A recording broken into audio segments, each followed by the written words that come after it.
السلام عليكم ورحمة الله وبركاته. أهلا وسهلا بكل إخواتي الزملكاوية. إحنا أسود الزمالك ودي أخبار الزمالك. أتمنى دعمكم لمجهودي على فيسبوك ويوتيوب. أتمنى الفقرة تكون خفيفة عليكم، ولو عندكم ملحوظة شاركوني رأيكم. ويلا بينا على بداية الأخبار، بس قبل ما نبدأ يلا بينا نصلي على النبي. الزمالك يتعادل مع المصري في مجموعات الكونفدرالية ليصل للنقطة الثامنة في صدارة المجموعة الرابعة. رفع جمهور نادي الزمالك في مدرجات استاد برج العرب يا باحثا عن العراقة إني سطرتها في سجل بطولاتي، وأن تسأل التاريخ عني أجابكم جاء الزمالك قبل ما صفحاتي. ورفعت أيضا 114 عام من المجد وما زال فرسانك على العهد. قرر الجهاز الفني بقيادة جروس مواصلة التدريبات غدا الاثنين على ملعب النادي بصورة طبيعية. من المقرر أن يلتقي الزمالك مع فريق أبو قير للأسمدة يوم الخميس المقبل 9 يناير في تمام 2:30 ظهرا بدور 32 من بطولة كأس مصر. جروس خلال المؤتمر الصحفي اليوم يمثل بمناسبة خاصة لكل الزملكاوية، وتحدثت مع اللاعبين قبل المباراة لتحقيق الفوز احتفالا بهذه الذكرى، لكن للأسف لن نتمكن من ذلك، ورغم التعادل نحن لا نزال في الصدارة، وهذا أمر إيجابي. ولا أرغب في الحديث عن الانتقالات خلال المؤتمر الصحفي، وأكن كل الاحترام لجميع المنافسين. هدفنا الآن هو الحفاظ على صدارة المجموعة، خاصة بعد فوز إنيمبا على بلاك بولز. جروس أسعى للمحافظة على لقب البطولة وبذل أقصى الجهود لتحقيق الانتصارات. ما زلت في مرحلتي الأولى بمصر وأحتاج وقتا للتعرف بشكل أفضل على كل المنافسين. جروس أمتلك عددا كبيرا من اللاعبين في قائمة الفريق، وحافظنا اليوم على نظافة شباكنا، وهو أمر جيد من الناحية الدفاعية. المسلوسي لاعب مهم وسيحصل على فرصته مع الزمالك في الوقت المناسب، وأركز على أداء اللاعبين في التدريبات، وأي لاعب يثبت نفسه في الميران سيحصل على فرصته في المباريات. الجميع مطالب بالتركيز وإثبات ذاته للمساهمة في تحقيق أهداف الفريق، وأكد أن الفريق بحاجة لمواصلة العمل الجاد من أجل تحقيق نتائج إيجابية في المباريات القادمة وضمان التأهل للدور التالي من البطولة.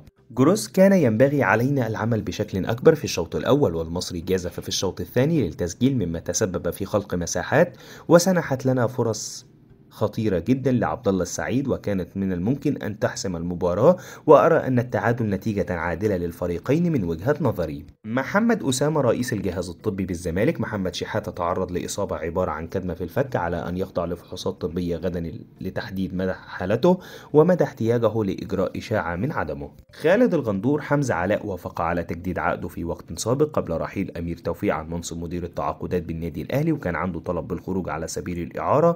وحمزة قدم أداء ممتاز في الأولمبياد ولديه عروض، لكن الأهلي رفضها بشكل قاطع لأنها بمقابل مادي ضعيف. ومع وجود محمد رمضان حدث تواصل مع اللاعب وبلغه بموافقته على تجديد عقده، ولكن صمم على الخروج على سبيل الإعارة وتوعد بتنفيذ طلبه.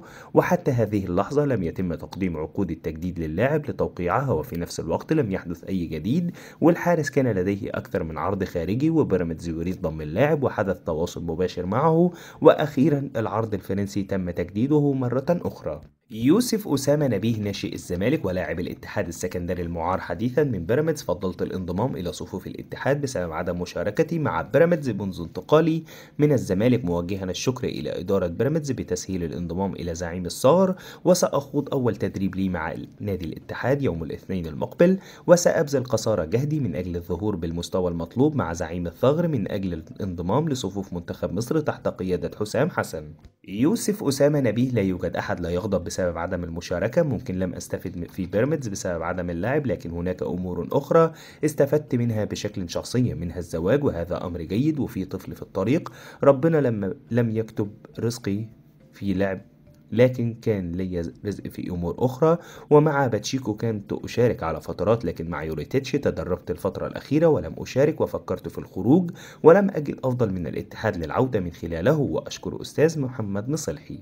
يوسف نبيه جماهير الزمالك ترغب في ضم اللاعب الجاهز، وأنا كنت لا أشارك، ونادي الزمالك لم يتواصل معي خلال الفترة الماضية من أجل العودة للزمالك بسبب عدم مشاركته مع نادي بيراميدز. هاني حتحوت جروس طلب مهلة لتحديد الراحلين عن صفوف الزمالك في يناير الجاري، والأولوية للتدعيم في الزمالك للمراكز الآتية: جناح أيسر لعدم اقتناع جروس بميشالاك، ووسط مدافع لعدم القناعة الفنية بزياد كمال، والمركز الثالث مهاجم أجنبي مع الجزيري حال بقائه أو بديل له.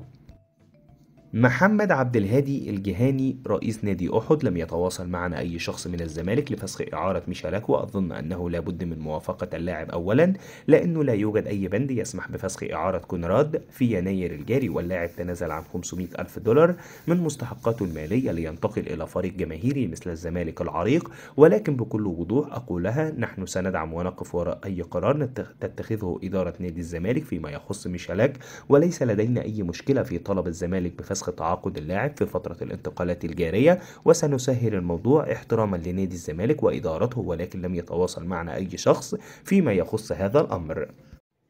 بس كده، هي دي كل الاخبار اللي كانت معانا النهارده عن نادي الزمالك. اتمنى الفقره تكون خفيفه على قلبكم. ادعمونا بلايك للفيديو، سبسكرايب للقناه، ومتشكرين جدا على دعمكم. لو عندكم اي ملحوظه سيبوها لنا في التعليقات. سلام.